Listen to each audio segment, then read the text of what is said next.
Жас, не деп жасым? Ертеңнен бастап тентек болып бірде-бір баламен төбелеспеймін. Егер өз дейсіші, онда қойды. Әйтпесе, көкіңді там де. Ал егер қоймасашы?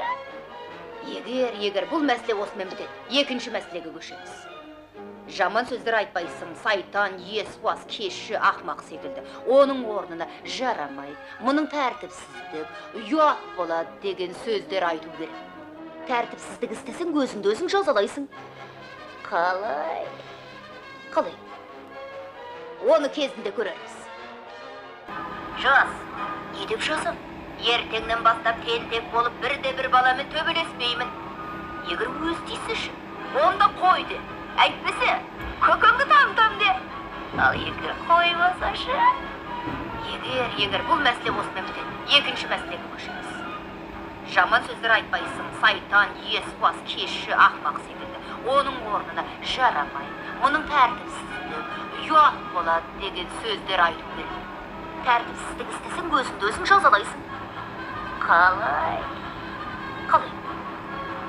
Оны кезінде көрерміз. Шешім бір ауызда